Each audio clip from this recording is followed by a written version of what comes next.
Hello and welcome to another episode of Talking Pictures Podcast. I'm your host David, and joined with me as always my co-host Brian. Brian, how are you? Hello David, how are you? I'm not too bad. We're here for a very special episode of the podcast today. We're not talking about any one particular movie, but instead we are talking about the Oscars 2023.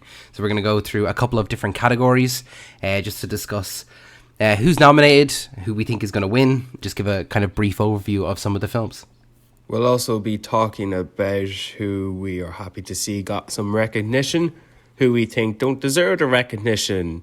Nah, not really. We're just acknowledging the love of what we're seeing here and what we also think could give or take it, you know. And just to note, we've not been able to see everything because we don't get everything around the corner to us. So yeah, unfortunately living in Ireland, not all of the films have come to us in a timely fashion. Some of them are coming in now in dribs and drabs as they've gotten the Oscar recognition. So we'll talk about all of them that we have seen. We've seen the majority of the films, either one or both of us. But unfortunately, there may be some films that we haven't seen in the entirety. So who are we talking about first, David? So we are going to go through a couple of different categories. But first, we're going to start off with the Best Director category. So if I run through the nominees here now, we have The Banshees of Inisherin for Martin McDonagh, Everything Everywhere All at Once, directed by Daniel Kwan and Daniel Scheinert, The Fabelmans, directed by Steven Spielberg, Tar, directed by Todd Field, and Triangle of Sadness, directed by Ruben Östlund. I think it's a three-way race between Banshees, Everything Everywhere, and The Fabelmans. Yeah, it's definitely, I think, between those three. I think if we looked at the movies that we've seen, we've both seen those three movies. We even actually spoke about The Fabelmans in a previous episode. If you want to listen to that, hear our thoughts on that. I've seen Tar, and then you've seen Triangle of Sadness. For me, I don't think Tar is a best directing film. For me, it was slightly pretentious. I didn't think that it kind of appealed to a general audience. I don't think many people have seen this. I don't think very many people would enjoy this.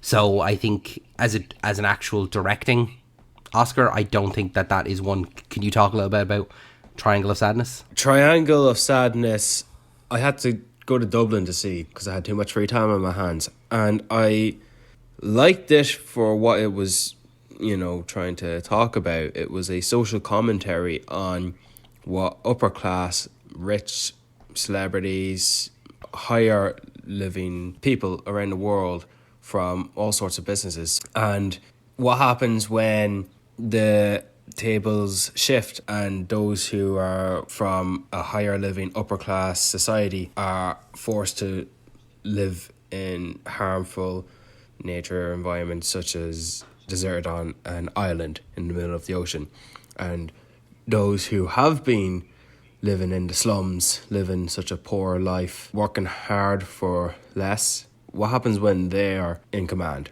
because of what they've been capable of doing just to live? So it's like the authority shifts from society to being stranded on an island. You get the drift of what the idea of the movie is, and it was somewhat funny at times, but you know what? I think the movie just dragged out quite a bit, and like, Jesus Christ, it took too fucking long. Like, there was a scene where Woody Harrelson is with the Russian and talking saying the ship is going under, and then, but not really, but obviously you've seen the trailer, it does. That just dragged out way too long. And Woody Harrelson was one of the least best characters in it. And I found it quite unfortunate that the lead actress in the movie passed away not too long ago. Mm-hmm. So I actually watched this movie knowing that, and it was a shame as well. It's a nice European movie nominated for, I suppose, in the main category and not in the foreign category. But it's not going to win Best Picture. And based on what I saw from the Tar trailers, I have no interest whatsoever in watching that.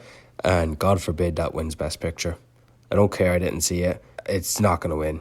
I've heard no one talk about it.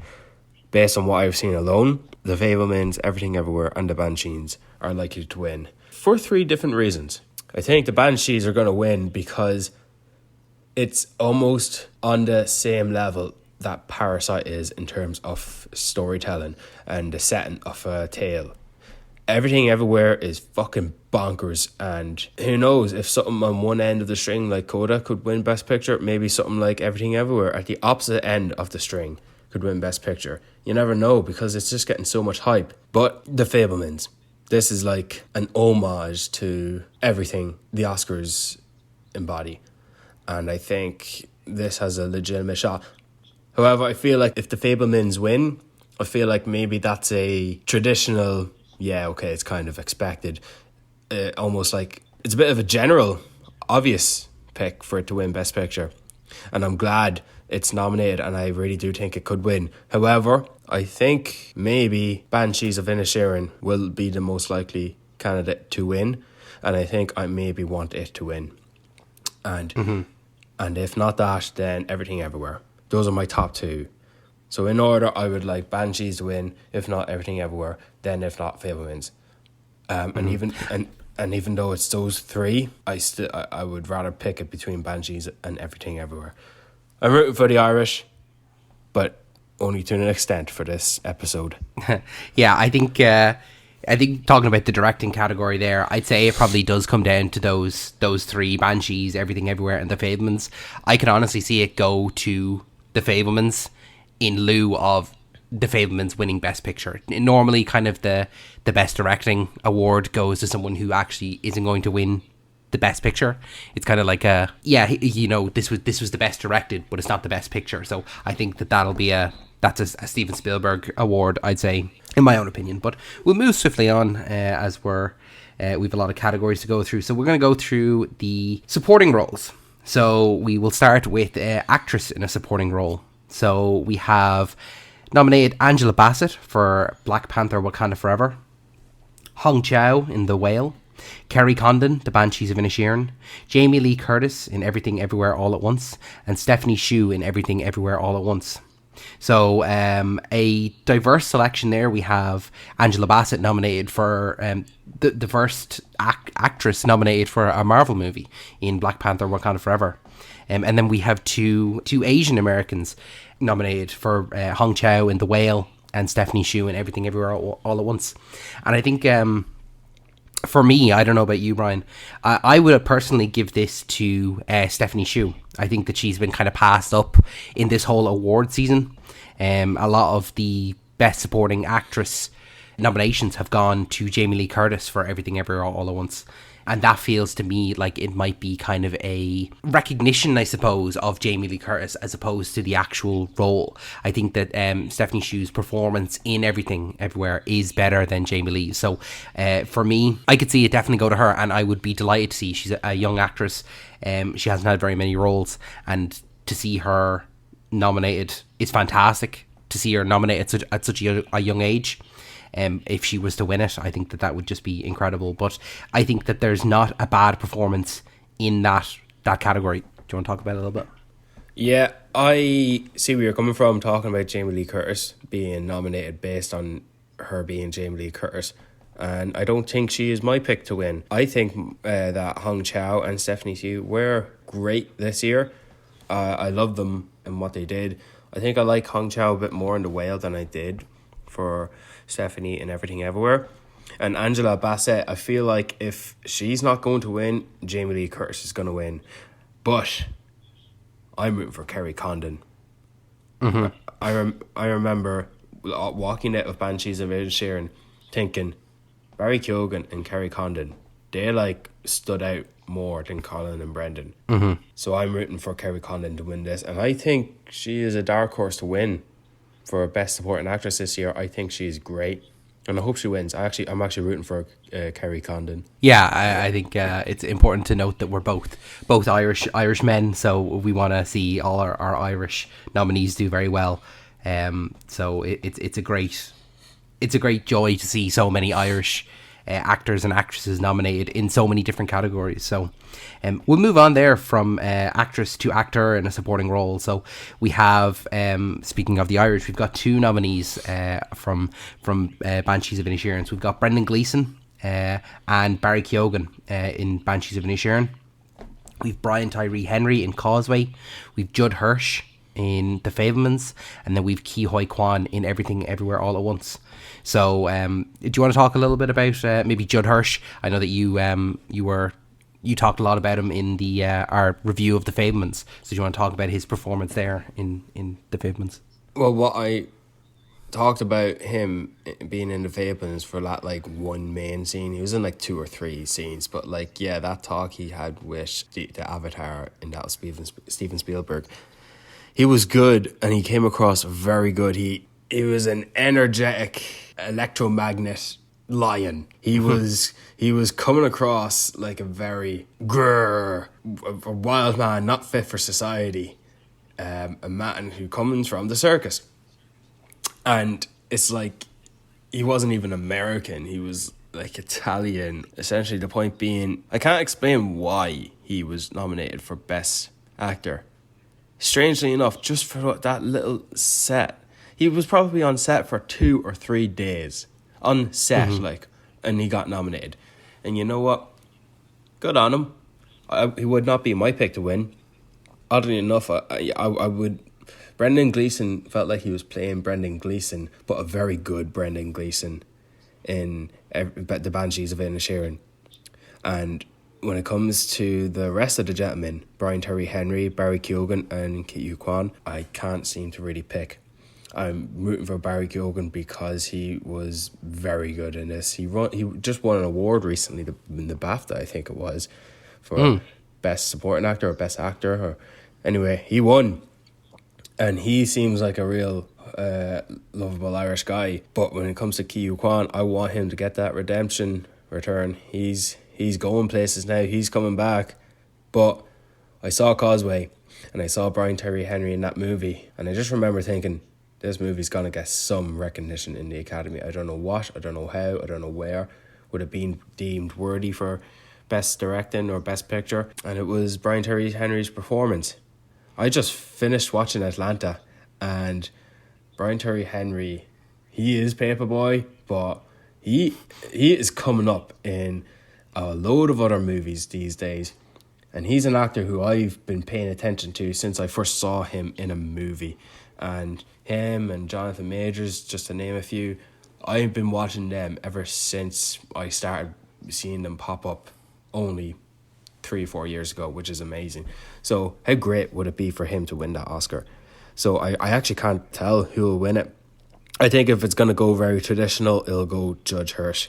I actually don't really want it to be Judge Hirsch personally. I'd be happy with Brian Tyree, Barry, or Ke Huy Quan. Maybe Barry or Ke Huy Quan. Yeah, I think that, first of all, I'm glad that you finished Atlanta. That's something that we can definitely talk about later. But yeah, I think that of all 5 of those nominees, Judd Hirsch seems like the most traditional nomination. I wouldn't even have nominated him as a supporting role. I didn't feel like it was a supporting role because it was just really that one scene in the middle of the movie. But it's great to see Barry Keoghan nominated so early in his career. Brian Tyree Henry, I unfortunately didn't see Causeway. It's great to hear that is a deserved nomination. But Ke Huy Quan, you're right. I think that for me, his redemption story is that him and, we'll get to it later, Brendan Fraser, their redemption story throughout this whole award season is the talk of the town. And I think that him winning the Oscar would just be absolute poetry. And I could definitely see from the awards that he's won so far that this could be his category. We'll move on now to, I suppose we've stayed with the actors. We'll go to actor in a leading role now. So we have nominated Austin Butler for Elvis, Colin Farrell, The Banshees of Inisherin, Brendan Fraser for The Whale, Paul Mescal for Aftersun, and then Bill Nighy for Living. So once again, it's great to see 2 Irish nominees, Colin Farrell for The Banshees and Paul Mescal for Aftersun. I think that this is a tough category to call. I think that Brendan Fraser's performance in The Whale was fantastic, and if we look at the award season that's come before, his is again the same as Ke Huy Quan's. His is a redemption story, and people want to see him do well. I think that it'd be a disservice to say that his role, it's emotional, and it's a fantastic role, and it's great to see him getting the recognition as an actor and for the actual performance. Paul Mescal, I unfortunately didn't see in Aftersun. I haven't got a chance to see it yet. You've seen it. Maybe you could talk about it in a little bit, but I feel like the outlier for this category is Bill Nighy with Living.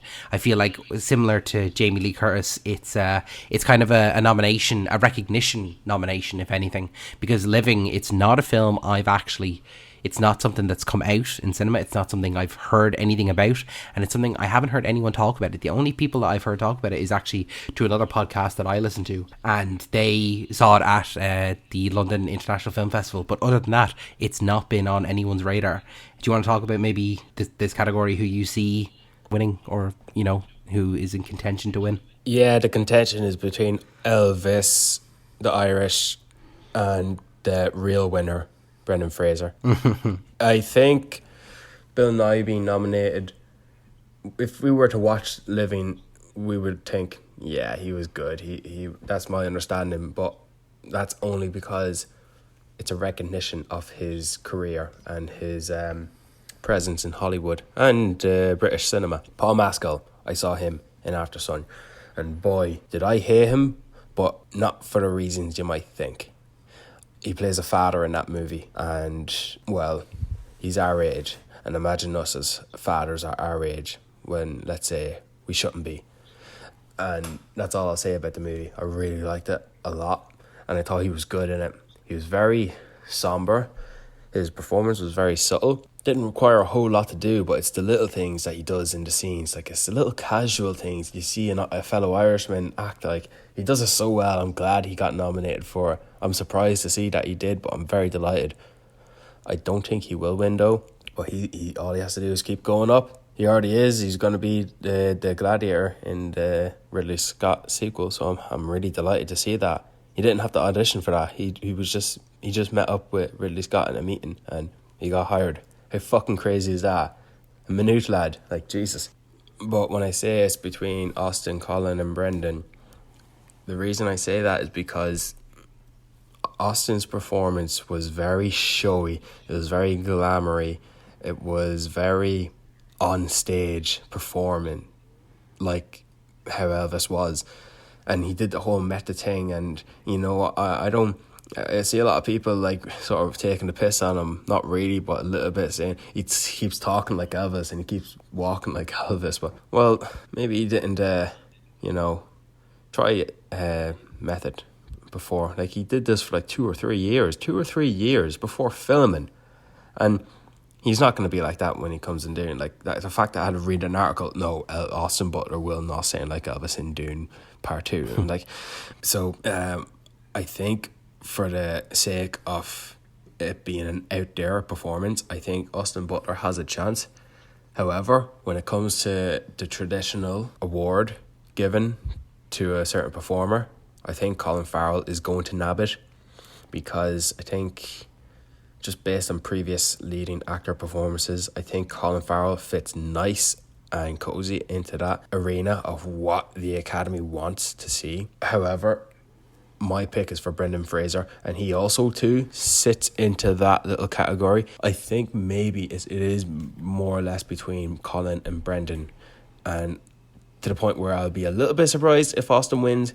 I won't be surprised if Colin wins, and I won't be surprised if Brendan wins, but I want Brendan to win because we both saw The Whale, and this is at the hands of what a director does. The movie made me like curl up into a ball as I sat in the seat, and just watching Brendan come across. I mean, to play a character who is so nice, yet he's not nice to himself. I thought that was it was a very touching performance, and it was very hard to watch as well. So I want this to be Brendan Fraser's year. Yeah, I'm the same. I think we both saw it together, and towards the end I was wiping the tears away, trying to hold it all in. But it's a competitive category.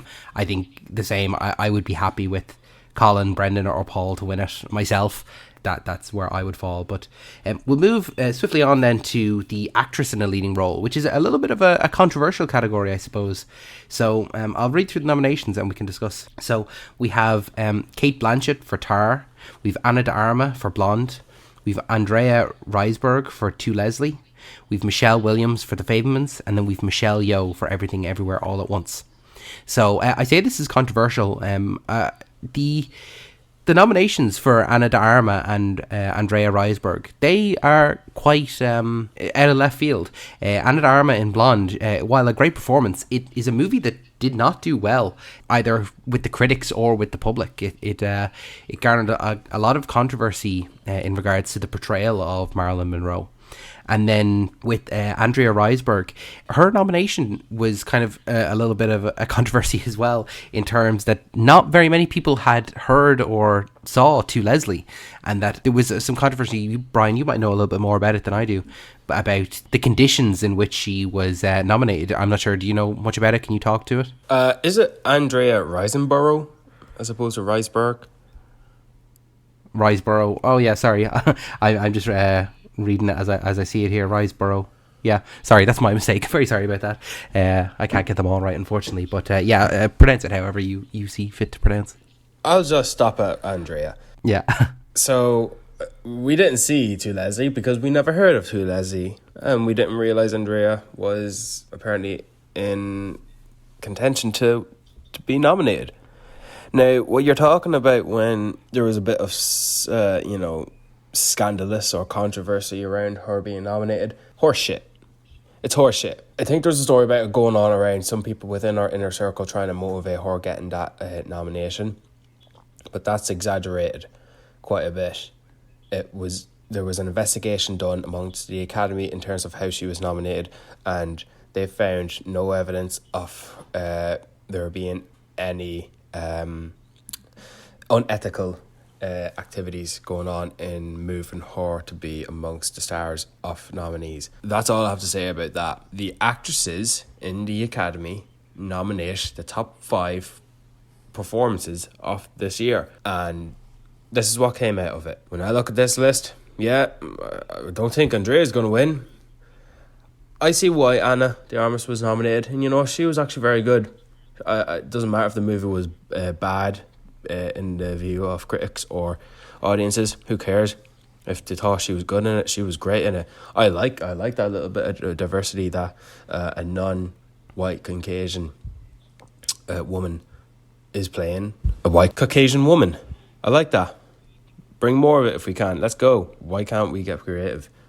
But I don't think she'll win either, and I don't think Michelle Williams will win either. That's all I have to say about that in terms of who won't win. Mm-hmm. And I haven't seen Tar, and I don't want to see Tar, and I'm sure Cate Blanchett will probably win because that's, I suppose, the talk of the town. But apparently Michelle Yeoh is catching back up in the bidding and betting war, and I would like Michelle Yeoh to win only because, based on what I have seen and not seen, she's my pick. Simple as. I'd like her to see it win. It's between Kate and Michelle Yeoh. So yeah, that's all I have to say about that. I think this is somewhat of an easier list to get through. But yeah, I suppose then we'll move on to the final category that we're going to look at, which is, of course, the big one.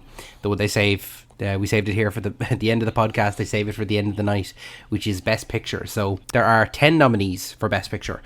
Of the 10, between the two of us, we've seen 9 of them, which I think is pretty good in terms of being able to discuss who we think is going to win. So I'll run through them all here now very, very quickly, and we probably won't talk about all of them because there, as I said, there are 10, but we'll go through who we think is most likely to win Best Picture. So we have All Quiet on the Western Front, Avatar: The Way of Water, The Banshees of Inisherin, Elvis, Everything Everywhere All at Once, The Fabelmans, Tar, Top Gun Maverick, Triangle of Sadness, and Women Talking. So, of those 10, Brian, who do you pick as Best Picture? I think the best movie from this category, and that will win or should win for this year at the 2023 Oscars. I'm reading through this list so I can sort of narrow down who I actually think is going to win as I talk it out. But I think the winner is likely to be Banshees of Inisherin, but I think I would not be surprised if Everything Everywhere All at Once wins. However, as I said with the directing, I think this is quite similar when it comes to traditional choosing. Fabelmans could win, and I think that sounds boring. Not a Fabelmans hater. I quite liked it a lot. I just think Banshees did it better, and I think Everything All at Once did it better. Going through the list, the only movie I have not seen from this is Women Talking, because Ireland doesn't get a quick access like that, and I don't think it will win based on my understanding. See, the way I see it, I would section this list off into two groups: those who are good to be nominated but will not win, and those who are good to be nominated and can win, to the point where they could win, or no, they could win.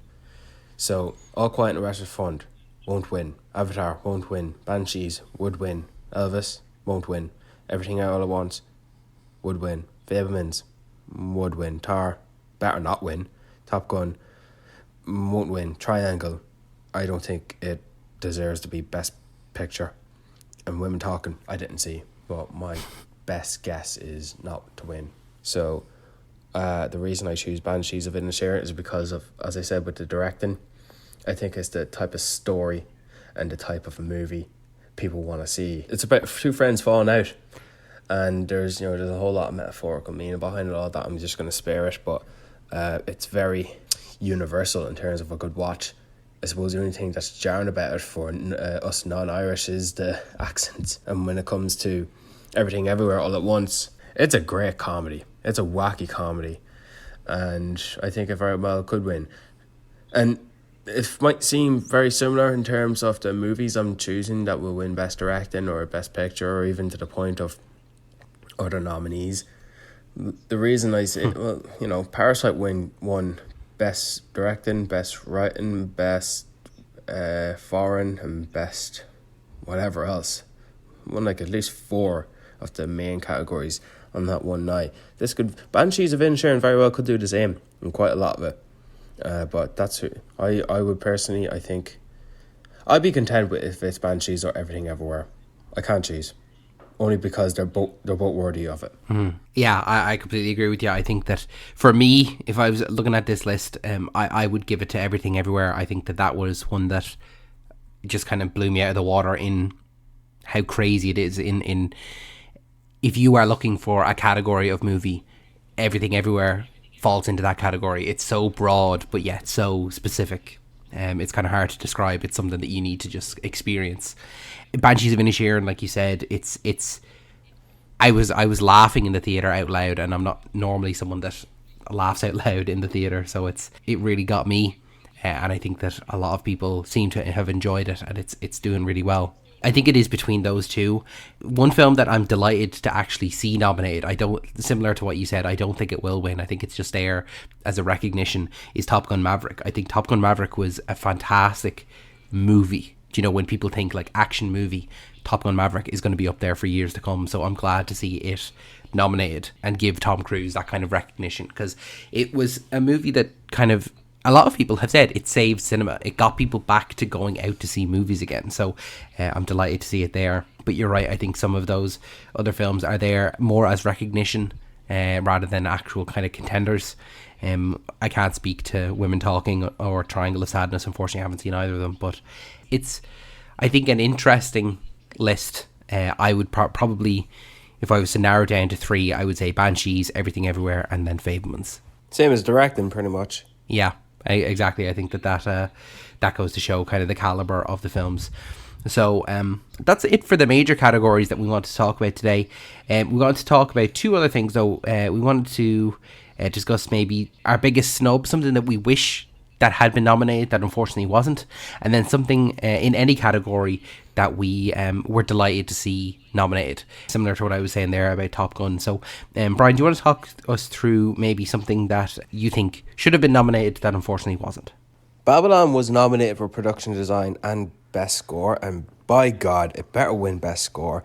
And because it was not nominated for best picture, it better win best production design. How the hell was that not nominated for best picture and Avatar was? Avatar is a good movie visual effects wise. We don't need to talk about that. It's going to win that. But it was not a best picture. But then maybe I'm only thinking about the story and the thematics of it all. Maybe Avatar is a global phenomenon because of its giant step in visual effects. But that's besides the point. The story in Babylon is better. And like The Fabelmans, it is a love letter to picture making. And so it wasn't nominated. I don't think it would have won. So maybe I shouldn't be bothering saying that it was snubbed, because I'm saying that I should have been nominated for that recognition, to be nominated for Best Picture. But, I suppose not. But even then, maybe it should have been nominated for Best Directing. I'm not going to go back through the list because talking about it ain't going to change it. But Babylon is one that I think that was done a little bit dirty. And do you know what else was done a bit dirty? The Batman soundtrack. You picked my pick. I was going to say the best score should have been nominated for the Batman as well. I think that is Michael Giacchino was snubbed for best score. So I'm glad that you brought it up. Didn't leave me out in the cold here, but it's definitely that for me. Similar, I think if anyone wants to hear what we thought about Babylon, we released an episode last week about that, so luckily you can listen to that as well if you want to hear our thoughts on Babylon. But I'm just conscious of time here, Brian, so what we'll do, I suppose, our last one is something that we're delighted to see, whether it be one or two. I think I've got two there. I'm delighted to see in the Best International Feature Film, I'm delighted to see The Quiet Girl nominated for Ireland. Once again, we've had a lot of it with the actual actresses and actors, with Kerry Condon, Paul Mescal, Barry Keoghan, Brendan Gleeson, Colin Farrell, so many to name. I stumbled just even trying to name them, but to see The Quiet Girl nominated for international feature film is great to see. And then my last one is for animated feature film, Marcel the Shell with Shoes On. My God, that is the definition of a feel-good film. If you haven't seen it and you have a chance, I would really, really highly recommend Marcel the Shell with Shoes On. It was a movie about Marcel, who's a shell with shoes on, and his interactions with life in the world. For him, the world is just a house, and that's as big as it gets, and for him, that's huge. So seeing how he lives his life, I'd highly recommend it. It's great. Is there anything that you want to talk about in that you're delighted to see nominated? Well, I think I jumped ahead of myself a little bit when I said that I'm glad that Babylon got nominated for production design, but I think that's a given. So I'd like to give a shout out to Best Writing Adapted Screenplay, Glass Onion, Knives Out Mystery. I think that for writing, that could win. I really think that could win. All Quiet on Western Front, nah. Living, maybe, I don't know. Top Gun Maverick, nope. When I'm talking, I think that could be a contender, but we haven't seen it. So I think Glass Onion could win this category right here. I'm happy it got that little bit of recognition, and well, yeah, that's pretty much it. There seems to be like a few standout nominations where it's the only one, and then a little bit limited in terms like Elvis, like, nominated for a few, but only highly likely to win one or two. And if it's not best actor, and it could be best editing, or it could be best production design. But then there's quite a few similar ones in that of Banshees, Everything Everywhere, and The Fabelmans. So it'll be an interesting year. But having gone through it, I feel like it feels like we're on a very direct 3-lane road, and there's not going to be one winner. For this night, there's gonna, unless one movie is gonna sweep everything up, that being these three movies. Like it's an interesting one, and it's nice to see that the best director of all time in terms of doing any type of genre, Spielberg, is among this tonight. So that's good. I think that the like you said there, there's a lot of potential winners. I think that the real winner is us as an audience. I think that every movie here is worth watching, and I think that the performances from everyone are fantastic. It's definitely a great time to be a movie fan, so I think that we're the real winner here. Thank you so much for listening to this episode of the Talking Pictures podcast. If you want to follow us on social media, our Instagram is Talking Pictures Pod. If you want to send us a question, a topic, or something, any comments, anything like that, if you want to send that to us via email, our email is talkingpicturespodcast1@gmail.com. Send it in to us and we will hopefully answer those for you on the podcast. Maybe discuss anything. Brian, any final words? Wahoo! It'll be a good year. Thanks, Brian. Thanks, David.